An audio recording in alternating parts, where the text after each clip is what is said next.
दी गई आकृति में दो समान वृत्त जिनकी त्रिज्याएं 4 सेंटीमीटर हैं एक दूसरे को स्पर्श कर रहे हैं। 4 सेंटीमीटर त्रिज्या के दो वृत्त एक दूसरे को स्पर्श कर रहे हैं। फिगर दिया गया है।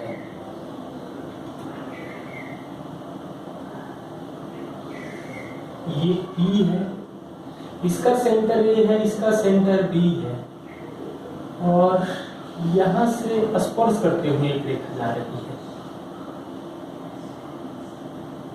ये Q है और ये R है। हमें QR का मान पूछा गया है। QR स्पर्श रेखा है तो इसकी लंबाई क्या है? सबकी त्रिज्याएं 4 4 है, मतलब ये 4 है, 4 है, 4 है। इसको मिला देंगे तो ये 90 डिग्री होगा। ये स्पर्श रेखा है तो 90 होगा। ये 4 है तो 4 4 4 यानी 12, कर्ण 12 है तो इसको T मान लें तो 144 में से 16 घटेगा मतलब 128, अंडर रूट 128 किया जाएगा। ये एंगल अल्फा होगा, दोनों में कॉमन है। ये आएगा 90 माइनस अल्फा, यहाँ 90 माइनस अल्फा ये आएगा। अब हम लोग सिमिलरिटी अप्लाई कर रहे हैं तो अल्फा के सामने एक बार 4 मिल रहा है और एक बार मिल रहा है QR। 90 के सामने एक बार 90 नहीं निकल सकता है। 90 माइनस अल्फा के सामने छोटे वाले ट्रायंगल में मिल रहा है रूट 128 को 8 रूट 2 लिख सकते हैं और बड़े वाले में 90 माइनस अल्फा के सामने दिख रहा है 16। ये 8 से कटेगा 2 बार में, रूट 2 से कटेगा रूट 2 बार में, यानी QR की लंबाई आ जाएगी 4 root 2 centimetre. Question number 32। Question number 32 में दिया गया है दो वृत्तों की त्रिज्याएं 3 और 4 है। दोनों वृत्तों के केंद्रों के बीच की दूरी 10 है तो उभयनिष्ठ अनुस्पर्श रेखा और अनुप्रस्थ स्पर्श रेखा की लंबाई का अनुपात क्या होगा? ये तो डायरेक्ट फॉर्मूला होता है 10 स्क्वायर माइनस 4 माइनस 3 का होल स्क्वायर अनुपात 10 स्क्वायर माइनस 4 प्लस 3 का होल स्क्वायर, यानी कि 1 का स्क्वायर 100 में से घटेगा तो रूट 99 और 7 का स्क्वायर 49 घटेगा मतलब 51। दोनों 3 से कट रहा है मतलब रूट 33 अनुपात रूट 17। क्वेश्चन नंबर 33 नंबर सवाल दिया गया है त्रिभुज ABC AB 5 दिया गया है, BC पूरा वैल्यू 8 दिया गया है और AD परपेंडिकुलर है BC पर। AD जो है वो परपेंडिकुलर है BC पर और ये वैल्यू दिया गया है रूट 41। तो 3 4 5 ये 90 है तो ये भी 90 होगा तो ये 3 कर लेंगे तो ये 4 आएगा।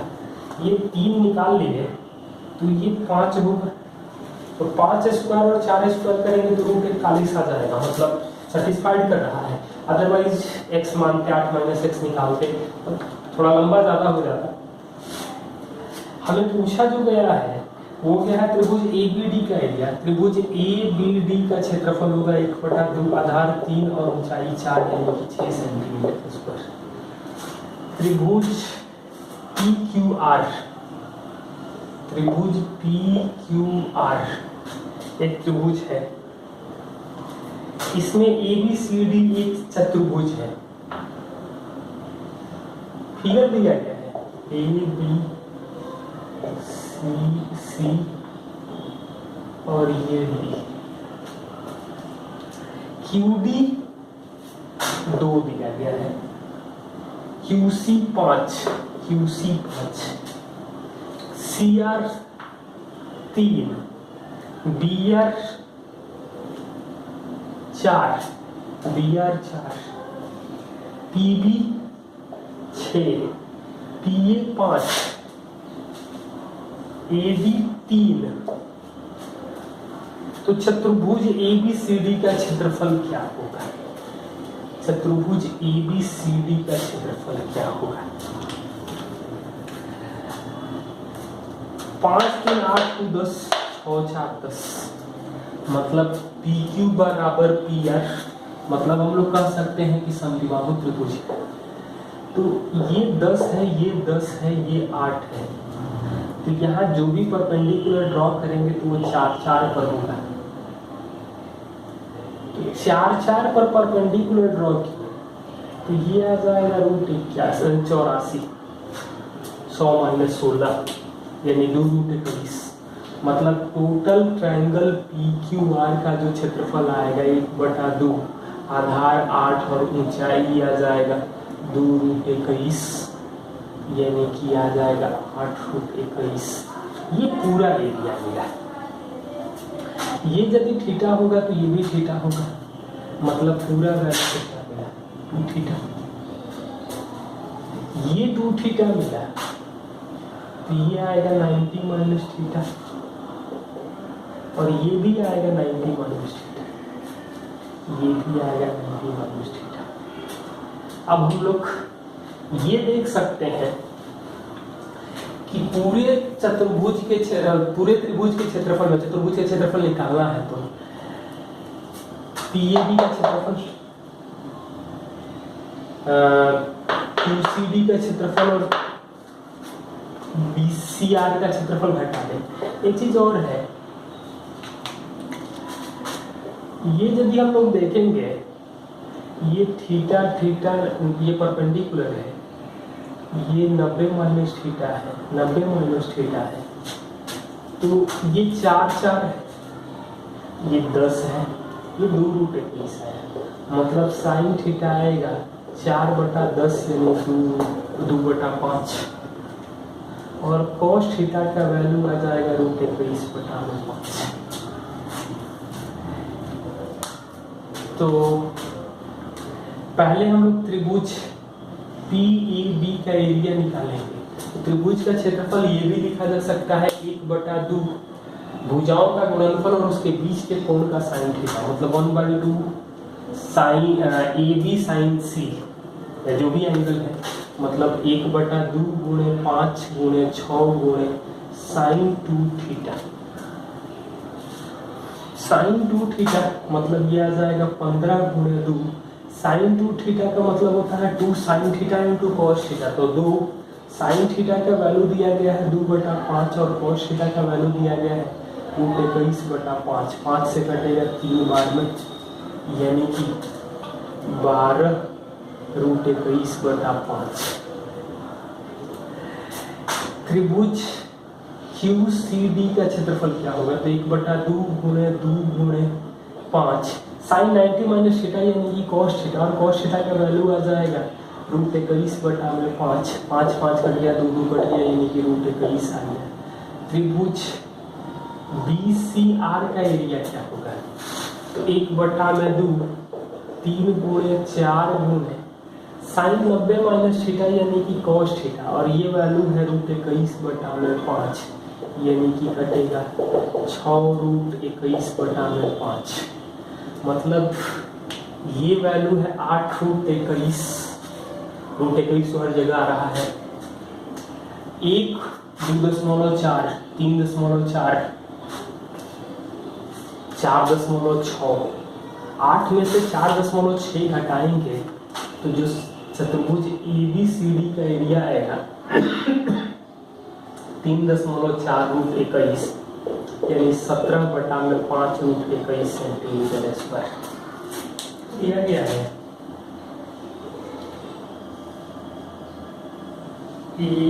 ABCD एक वर्ग है जिसकी भुजाएं,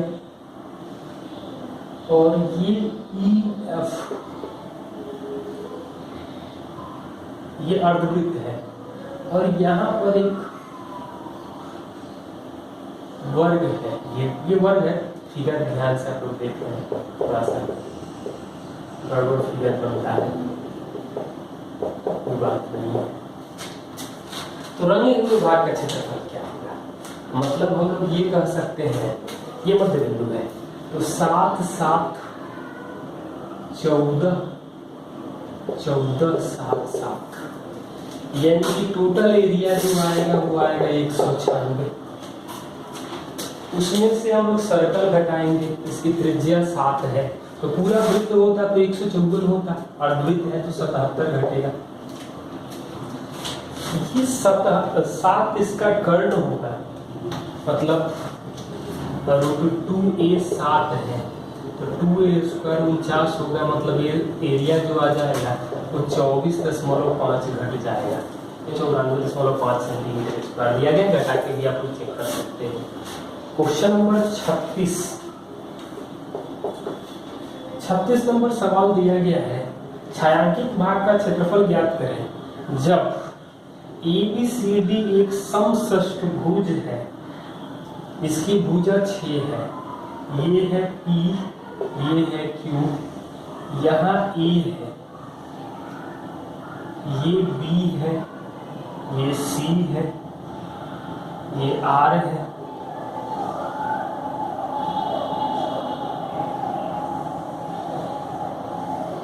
ये D है, ये S है, ये E है और ये F है, और ये दोनों भी एक दूसरे को काटते हैं।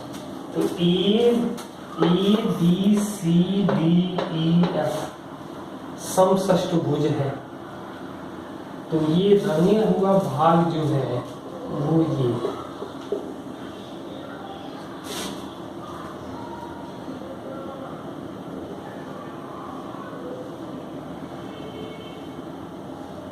और कंडीशन और कुछ दिया गया है, इसकी प्रत्येक भुजा 6 है, APF QAB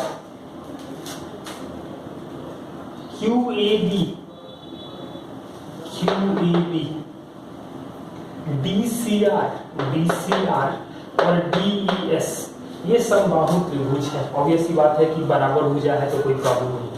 समषष्ठभुज में 6 समबाहु त्रिभुज होते हैं, 6 समबाहु त्रिभुज होते हैं, मतलब इन सब में 6 हैं, 1 2 3 4 5 6, लेकिन 2 हटा रहे थे, लेकिन 1 2 3 4 बढ़ा दे रहे हैं, मतलब 6 में से 2 हटाए 4 बढ़ा दिए, मतलब कि 8 √3/4 × 6 मतलब 2, तो 72√3 सेंटीमीटर स्क्वायर आ जाएगा। क्वेश्चन नंबर 37 नंबर सवाल दिया गया है, आयत की लंबाई 8 सेंटीमीटर और चौड़ाई 6 सेंटीमीटर, इसके चारों शीर्षों को इस प्रकार काटा जाता है कि एक समअष्टभुज बनता है। अष्टभुज की प्रत्येक भुजा क्या होगी? ऑप्शन जो दिया गया है वो दिया है 3√11 - 7, 5√13 - 8, 4√7 - 11 और 6√11 - 9। तो जो भी काटना है वो कुछ ऐसे काटना है, अष्टभुज बन जाएगा। यानी कि जो भी आंसर आएगा वो तो 6 से कम आएगा। पहला कंडीशन तो ये होना चाहिए, क्योंकि 3√11 मतलब 99 का वर्गमूल 10, 10 में से 7 घटेगा तो 3 के आसपास लगभग आएगा। ये कितना आएगा? 325 मतलब 18 में से 8 घटेगा तो ये लगभग 18 आएगा, ये 3 के लगभग में आएगा। 16 112 मतलब ये तो निगेटिव आ जाएगा, ये आ जाएगा 396 मतलब 20 में से यानी 11, कोई संभव नहीं है। यही एक आंसर दिख रहा है, यही हो सकता है, क्योंकि और कोई ऑप्शन दिख नहीं रहा है। अदरवाइज यदि सॉल्व करना हो कि ए काटे तो अष्टभुज का जो बहिष्य कोण होता है वो 45 डिग्री होता है, बहिष्य कोण 45 डिग्री, मतलब ये 45 होगा तो ये a√2 होगा।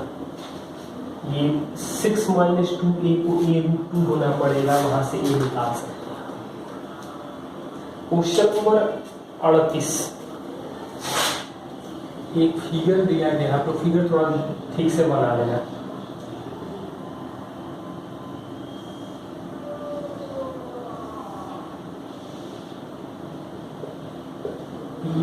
PQRS एक वर्ग है, यहाँ पर 4 छोटे छोटे वर्ग हैं, मतलब W X Y Z, यहाँ पर भी एक वर्ग है, मतलब चारों बराबर है, कोई बड़ा छोटा नहीं है। E F G H यहाँ पर है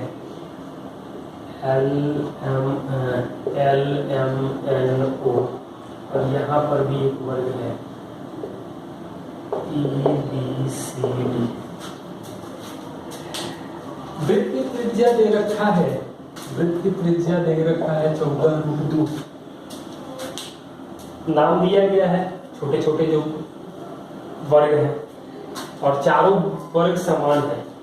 तो चारों सभी छोटे मतलब चारों वर्गों के क्षेत्रफल का योग क्या होगा?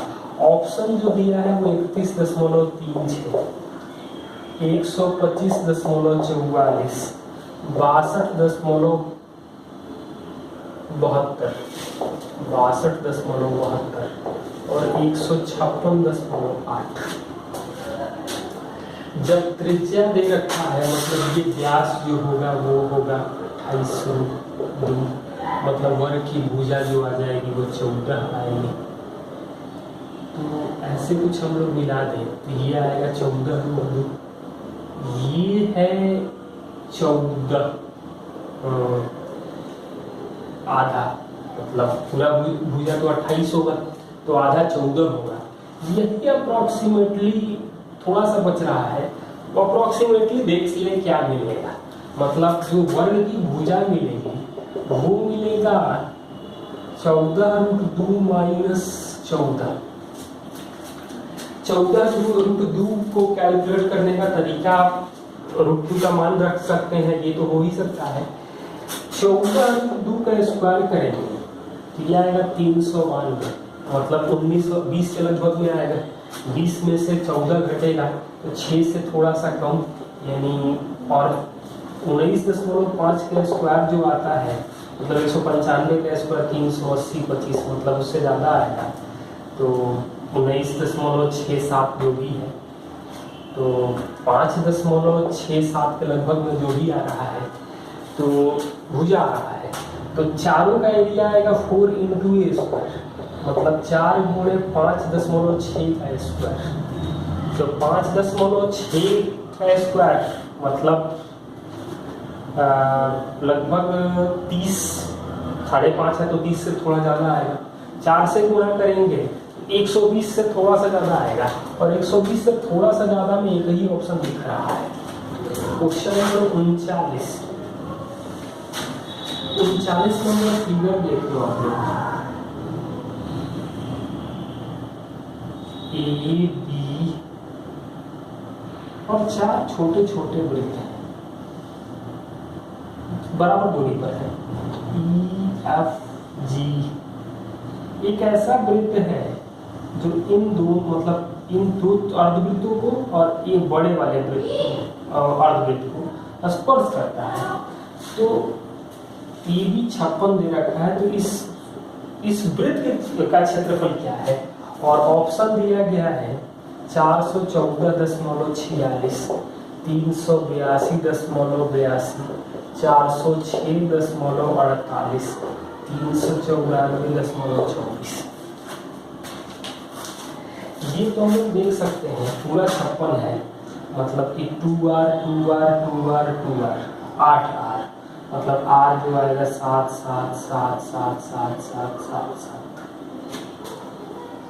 यहाँ यदि हम लोग मिला दें ऐसे कहीं भी, ये 90 डिग्री होगा क्योंकि दोनों बराबर बराबर है। ये R है इसकी त्रिज्या, तो ये वैल्यू तो पूरा 56 है यानी 28 होगा। तो ये वैल्यू मिलेगा 28 माइनस R।